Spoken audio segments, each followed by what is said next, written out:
एक बार फिर से स्वागत है आप सभी का हमारे चैनल जीटी गुरुजी पर, जहां आप सबको पता है G for grammar and T for translation के वीडियोस आप सभी को मिलते हैं। मैं हूं आपका होस्ट, आपका दोस्त, आपका इंग्लिश गुरु प्रभात कुमार सिंह। और आज मैं आप सबके लिए लेकर आया हूं active to passive voice of structure based sentences. Friends, ये इस सीरीज़ का हमारा सिक्स्थ वीडियो है।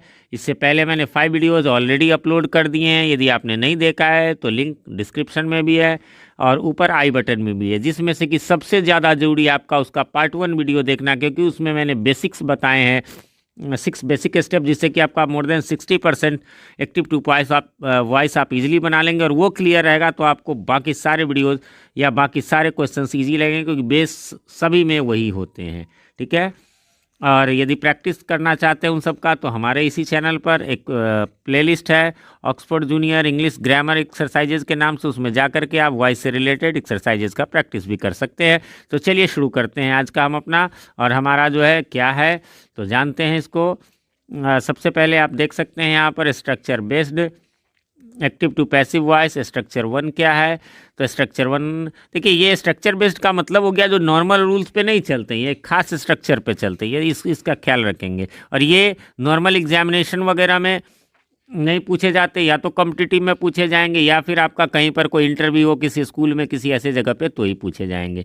चलिए, तो एक्टिव में कहता है कि सब्जेक्ट हो, फिर वर्ब हो, इनडायरेक्ट ऑब्जेक्ट हो, है ना, खास करके नाउन प्रोनाउन हो ऑब्जेक्टिव केस में, और प्लस V1 हो। तो क्या करेंगे, इनडायरेक्ट ऑब्जेक्ट को शुरू में ले आएंगे, फिर पैसिव वर्ब रखेंगे। पैसिव वर्ब क्या है, वो पैसिव वर्ब हो गया जो जैसे सिंपल प्रेजेंट में ही जमार के साथ V3 लगता है, तो वही वाली बात है। सिंपल पास्ट में वाज वेयर के साथ V3 लगता है। परफेक्ट टेंसेज में बीन के साथ लगता है ना। तो उसी प्रकार से, और फिर उसके बाद यहाँ पर जो है V1 रहेगा वो इन्फिनिटी विदाउट टू, बिना टू वाला, उसमें हमें 2 + V1 लगा देना। ज़रूरत पड़े तो बाई प्लस एजेंट भी लगाएंगे। बाई प्लस एजेंट आप जानते होंगे क्या होता है, ठीक है।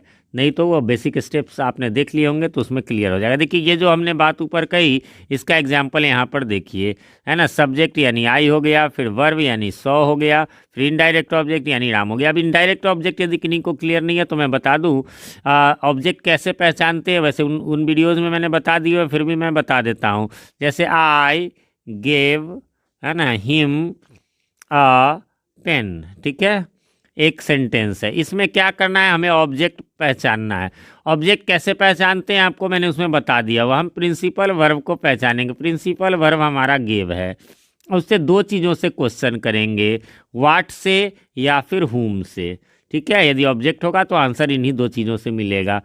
व्हाट का मतलब होता है क्या, और हुम का मतलब होता है किसे, किन्हें, किसको।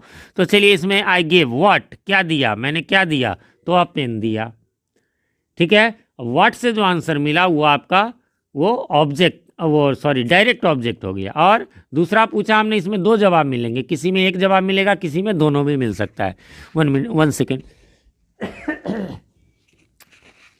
तो यहाँ हुम से पूछेंगे किसको दिया, तो हिम, उसको दिया। तो ये जो हुम से जवाब मिला, इससे पर्सन का बोध हुआ, और ये इनडायरेक्ट ऑब्जेक्ट हो गया। व्हाट से जो पूछा, इससे थिंग का बोध हुआ, और ये जो है डायरेक्ट ऑब्जेक्ट कहलाया। ठीक है, तो ये वॉइस के लिए तो ऑब्जेक्ट पहचाना वैसे भी जरूरी है। चलिए, तो यहाँ पर वही है, इनडायरेक्ट जो सब्जेक्ट है, सब्जेक्ट हो गया, वर्ब यानी सौ हो गया, इनडायरेक्ट ऑब्जेक्ट यानी राम हो गया, यानी व्यक्ति का बोध हो रहा है। और इसके बाद V1 हो गया यानी प्ले हो गया। तो हमें इनडायरेक्ट में क्या करना है, इनडायरेक्ट ऑब्जेक्ट को शुरू में ले आना है, यानी राम को ले आना। चाहे राम है तो ठीक है, नाउन है, प्रोनाउन होता है यहाँ मी, तो उसका आई हो जाता, हिम रहता तो ही हो जाता। तो राम यहाँ ले आए। पैसिव वर्ब मैंने बता ही दिया, सौ V2 है तो ये सिंपल पास्ट में वाज वर्ब प्लस V3 लगता है तो वाज सीन लगा दिया। और जो इसके बाद जो है आपको प्रीपोजिशन यानी 2 + V1 लगा देना है, यानी यहाँ जो प्ले था उसका 2 प्ले कर दिया। सेम में देखिए, दे मेड मील, आप मी को यहाँ ले आए, आई बना दिए, मेड का जो है पैसिव वर्ब लगा दिए वाज मेड, और जो बचा ला आप उसको टू लाफ कर दिए। ज़रूरत पड़ता तो बाय देम बाय मी भी लगा सकते हैं, जैसे इसमें बाय मी लगा। बाय देम तो जनरली नहीं लगाना चाहिए, बट आई का मी जनरली लगता है, तो है ना, Ram was seen to play by me, आप यहाँ पर बाय मी लगा सकते हैं, बाय मी लगाना भी चाहिए। चलिए आगे बढ़ते हैं स्ट्रक्चर 2 की ओर। और स्ट्रक्चर 2 कहता है थोड़ा आगे भाग गया ये। स्ट्रक्चर 2 हमारा कहता है कि subject plus verb plus object plus complement हो तो क्या करेंगे, ऑब्जेक्ट को पहले ले आएंगे नॉमिनेटिव केस में, यानी उधर मी रहे तो इधर आएगा, तो ये सब्जेक्ट, ये ऑब्जेक्टिव केस होता है। और जो आई, इसी मी का आई हुआ, इसका दो नाम है, सब्जेक्टिव केस या नॉमिनेटिव केस। तो इधर ला करके नॉमिनेटिव केस लिखेंगे, फिर पैसिव वर्ब वही जो बताया अभी ऊपर, और कम्प्लीमेंट को लिख देंगे। कैसे डायरेक्ट, क्या देखिए, ये सब्जेक्ट हो गया, वर्ब मेड हो गया, उसके बाद ऑब्जेक्ट हिम हो गया, और यहाँ पर चेयरमैन मान लीजिए कॉम्प्लीमेंट है। तो हमें क्या करना है, स्ट्रक्चर में आप देख सकते हैं, ऑब्जेक्ट को पहले ले आना, यानी हिम का ही ले आना है नॉमिनेटिव केस में, फिर पैसिव वर्ब मेड का वाज मेड हो गया, और फिर जो कॉम्प्लीमेंट है वो रख दिया। ठीक है, आप यहाँ स्ट्रक्चर से बिल्कुल मिला लीजिए, जैसे ये था वैसे ये है, जैसे ये था वैसे ये है। और मोर एग्जाम्पल ले लेते हैं हम लोग। तो इस एग्जाम्पल में भी आपको ऐसा ही है क्या, तो थोड़ा सा एक बार फिर से ये नीचे आ गया है। चलिए, तो मोर एग्जाम्पल में हम लोग आएंगे, they made him king, him का यहाँ ही आ गया, मेड का वाज मेड हो गया, और उसके बाद क्या हो गया, तो किंग में जो है, सो अब किंग हमने कॉम्प्लीमेंट जो था वो लिख दिया। ऊपर वाले जैसा ही, ऊपर में वर्ब था तो 2+V1 लगाते थे, यहाँ पर नाउन वगैरह है, सेम टू सेम रख देंगे। हालांकि इसको दूसरे तरीके से भी बताया गया है यहाँ लिख करके, लेकिन आपको स्ट्रक्चर पे ही मुझे लगता है कि क्लियर हो गया होगा। नहीं हो तो आप इसको रोक करके यहाँ पर 5 सेकेंड के लिए पढ़ लेंगे तो भी हो जाएगा, सेम टू सेम बात है। चलिए आगे बढ़ते हैं। अब थोड़ा आगे इन दोनों से रिलेटेड एक रूल है, थोड़ा आगे में, लेट का प्रयोग मेन वर्ब के रूप में होता है, और मेन वर्ब के रूप में इसका अर्थ अलाउ होता है ना, अनुमति देना होता है। लेट के बाद पैसिव में टू का प्रयोग नहीं होता है। जैसे नॉर्मली आपने ऊपर अभी पढ़ा, जैसे इस तरह का, सी लेट मी गो, तो मी का आई बना दिया, लेट का वाज लेट हो गया, और गो का 2+V1 होना चाहिए, जैसे कि यहाँ लिखा हुआ है, लेकिन नहीं, यहाँ आप देख रहे हैं क्रॉस लगा हुआ, यानी ये गलत हो जाएगा। ये सही होगा क्या, कि पैसिव वॉइस में जो है उसका गो का गो ही रह जाएगा यदि लेट लगा हुआ, बाकी के लिए नहीं है ये, बाकी में तो हो ही जाता है भीतरी, इसमें नहीं होगा। फिर अगला स्ट्रक्चर है, यदि एक्टिव सेंटेंस में सब्जेक्ट प्लस बिलीव हो वर्ब के रूप में, या फाइंड हो, या क्लेम हो, या कंसीडर हो, या नो हो, या रिपोर्ट हो, या से हो, या थिंक हो, और इसके बाद दैट प्लस क्लॉज हो के स्ट्रक्चर पर आधारित हो, तो पैसिव वॉइस नीचे दिए गए स्टेप्स के आधार पर आता है। कैसे, देखिए, सेंटेंस आप नीचे पहले चाहे तो देख सकते हैं, we believe that the central government is honest. ठीक है, एक जो है इसे ये स्ट्रक्चर है, उसमें वैसे ही है, सब्जेक्ट है प्लस वर्ब है प्लस दैट के साथ यहाँ से यहाँ तक का ये क्लॉज है। तो क्या करना है, स्टेप बाइज हम इसको बदलेंगे। दैट के बाद प्रयुक्त क्लॉज के सब्जेक्ट को पैसिव का सब्जेक्ट बना लेंगे। तो दैट के बाद क्या है, सब्जेक्ट द सेंट्रल गवर्नमेंट है, तो देखिए आप यहाँ पर द सेंट्रल गवर्नमेंट हमने लिख लिया। स्टेप 2 क्या कहता है, उपयुक्त हेल्पिंग वर्ब का यूज करेंगे। उपयुक्त हेल्पिंग वर्ब इज, उपयुक्त क्यों लिखा जाता है, देखिए 4 ग्रुप होते हैं, कहीं पर इज लिखा रहे तो ऐसा नहीं है कि हमें केवल इज ही लिखना है, इज एम आर में से ज़रूरत पड़ने पर कोई भी लिख सकते हैं। इसी प्रकार एक होता है आपको यदि कहीं पर वॉज लिखा रहे तो कहने की ज़रूरत नहीं है, वाज वर्ब में से कोई एक हो सकता है। इसी प्रकार से आपको कहीं पर हैव रहे तो आपको हैव हैज में से कोई एक आप लिख सकते हैं। और लास्ट जो है चौथा पेयर जो होता है वो यदि कहीं पर शैल रहे तो आप शैल विल में से कोई एक लिख सकते हैं। तो उचित इसीलिए लिखा रहता है, मतलब अपने ग्रुप का वो दूसरा हो सकता है बिना कुछ कहे ज़रूरत के हिसाब। चलिए तो अब इसको हम लोग देख लेते हैं, थोड़ा सा ये गड़बड़ हो गया।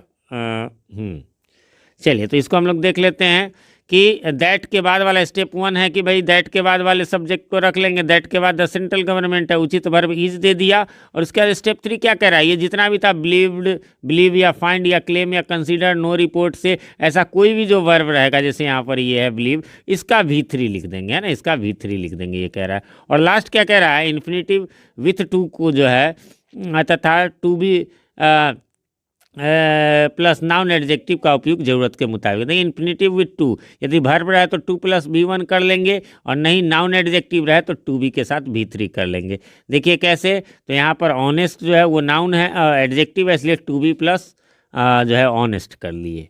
ठीक है, अगला चलिए आगे हम लोग बढ़ते हैं। अगला है they felt that the teachers were laborious. That के बाद क्या है, द टीचर्स, उसको हमने शुरू में रख लिया, वर जो है तो ये टीचर्स प्लूरल है, वर ही रहेगा। और यहाँ पर जो वर्ब है फेल्ट, तो ये तो ऑलरेडी फेल्ट V2 है, V3 इसका फेल्ट लिख दिया। और यहाँ लेबोरियस भी एडजेक्टिव है, टू बी लेबोरियस। लेकिन अगले में देखिए एक्टिव में है, people know that some girls grow wise easily early. तो यहाँ पर देखिए क्या हुआ, सम गर्ल्स तो हमने लिख लिया पहले, उसके बाद उचित वर्ब भी लगा लिया आर, फिर V3 भी लगा दिया, लेकिन यहाँ टू भी नहीं लगाएंगे क्योंकि यहाँ पर वर्ब था, इसलिए टू ग्रो है ना, इन्फिनेटिव जो आपने देखा ऊपर में लिखा हुआ है यहाँ पर कि यहाँ पर जो है हम लोग इन्फिनेटिव टू का प्रयोग यानी विथ टू, तो हमने टू किया, नहीं तो नाउन एडजेक्टिव रहा तो टू भी का यूज़ करेंगे। ठीक है, और भी 2-4 एग्जाम्पल हैं, उसको हम लोग देख लेते हैं। Everyone thinks that the educational system is bad, तो वही द एजुकेशनल सिस्टम सब्जेक्ट रख लिया, उचित वर्ब इज कर लिया, यहाँ का जो थिंक था उसका थॉट कर लिया, और ये बैड एडजेक्टिव है इसलिए टू भी बैड हो गया।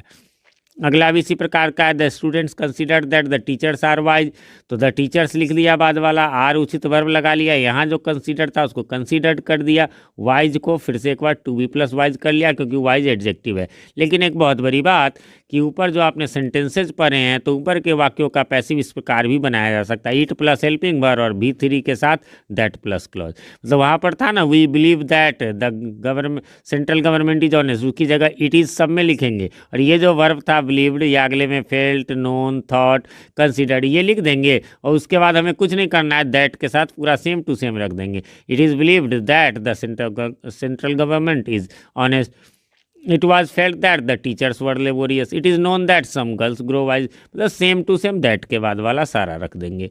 आगे बढ़ते हैं हम लोग, ये थोड़ा सा इसको विशेष बतलाने की ज़रूरत नहीं, ये कह रहा है कि अब आगे कुछ वर्कड आउट एग्जाम्पल्स दिए जा रहे हैं जिन्हें देख लें, इनमें से ज़्यादातर के पैसिव बनाने के रूल्स ऊपर दे दिए गए हैं, बाकी प्रैक्टिकली ये पूछे नहीं जाते। यानी नॉर्मली ये किसी 10-12 के एग्ज़ाम में वो जो वॉइस मैंने बताया वो 10-12 बोर्ड में आपको पूछे जाते हैं, चाहे वो 10 में जैसे ग्रामर सेक्शन है तो CBSE में पूछे जाते हैं, बाकी स्पेशली ये बिहार बोर्ड के लिए उन्हीं से पूछे जाएंगे। ये क्या है तो ये देख सकते हैं आप, ऐसा किसी किसी कंपटीशन में या बाय द वे आप टीचर बनते हो, बच्चे आपसे पूछते हैं तो फिर कैसे होगा, तो उसके लिए इन स्ट्रक्चर्स को आप लोग देख लीजिए यहाँ पर।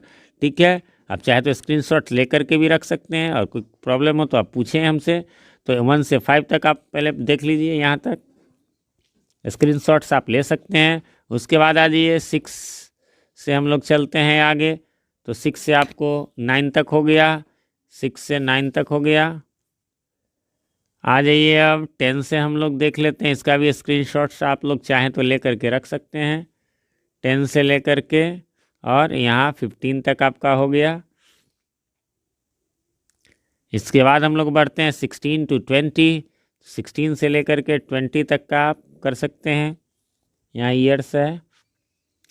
फिर आगे बढ़ते हैं, चलिए अब कुछ अगला स्ट्रक्चर देखते हैं। क्या अगला स्ट्रक्चर कहता है यदि एक्टिव सेंटेंस में subject plus verb plus that clause के स्ट्रक्चर पर आधारित हो तथा दैट के बाद प्रयुक्त क्लॉज में वर्ब पैसिव वॉइस में हो तो क्या करें, तो पैसिव कैसे बनाएं। ऊपर जो बनाए हैं उसमें क्या था, सी वांट दैट, और दैट के बाद यहाँ पर जो है जैसे द गवर्नमेंट इज ऑनेस्ट, लेकिन यहाँ तो ऑलरेडी V3 है, ये तो पैसिव वॉइस में, तो क्या करेंगे, तो यहाँ पर वही दिया गया है कि स्टेप 1 में प्रयुक्त सब्जेक्ट वर्ब का प्रयोग करेंगे, जो शुरू में जैसे सी वांट्स है that the she should be respected, तो सी सब्जेक्ट और ये वर्ब है, इसको रख लिए हमने।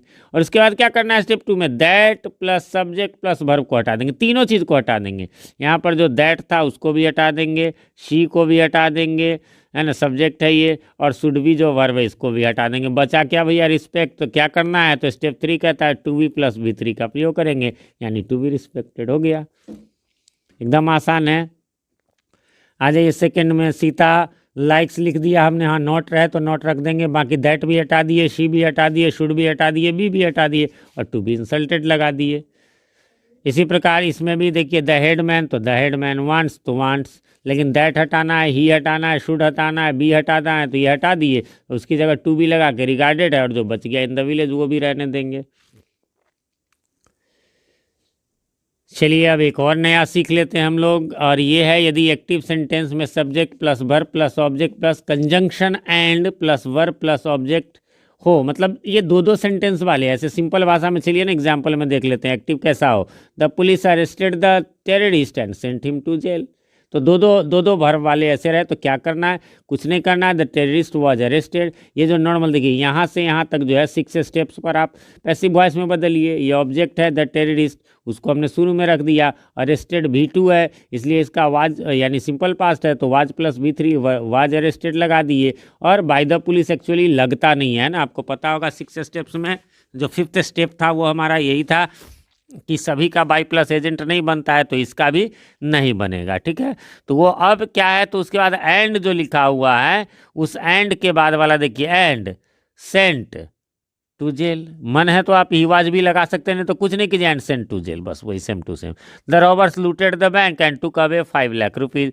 The bank was looted, normally यहाँ से यहाँ तक का बना लिए, एंड के बाद क्या हुआ, तो 5 lakhs was looted, sorry was taken away. ठीक है, पैसिव में इसका वाज टेकन अवे कर दिए यदि यहाँ पर था तो। चलिए, उसके बाद है आपका लास्ट है ये, mister Kumar wrote the book and published it. The book was written and published, उसी वर्ब में सेम टेंस में था, तो इसलिए सीधा जो है पब्लिश्ड बाय मिस्टर कुमार। ठीक है, तो इतना ही था हमारा आज का। उम्मीद करता हूँ अब आप बिल्कुल, अब इसके बाद जो आप जैसा कि इसमें नीचे देख रहे हैं कि पार्ट 7 जो आएगा वो एक्टिव टू पैसिव का सेट प्रैक्टिस का होगा। तो उसमें जितने भी प्रकार के नॉर्मल होते हैं जो भी 10-12 एग्जाम में पूछे जाने वाले हों या हार्ड लेवल तक के, वो मैं बताऊंगा। स्ट्रक्चर बेस्ड उसमें नहीं होगा, स्ट्रक्चर बेस्ड ये स्पेशल था आपके लिए, ये स्पेशल वीडियो था। उम्मीद करता हूँ आपने इसको पसंद किया होगा, पसंद आया हो तो इसे लाइक कर दे, ताकि हम इसी प्रकार के वीडियोज आप सबके लिए बनाते रहे। और अगला वीडियो देखना ना भूलिएगा, पार्ट 7 वीडियो। तभी आपने जो अभी तक सीखा है, जो 6 वीडियो में, खासकर 1 to 5 वीडियो में, उसका प्रैक्टिस आप करके देख लें। और चैनल पे नए हैं या चैनल को सब्सक्राइब नहीं किया है तो प्लीज़ इसे सब्सक्राइब कर लें, और साथ में प्रेस कर दें बेल आइकन को, जिससे हमारे आने वाले वीडियो सबसे पहले आप तक पहुंच सके और पहले के वीडियोस आपको ढूंढने में आसानी हो। मिलते हैं अगले वीडियो में, तब तक के लिए हैव अ नाइस डे।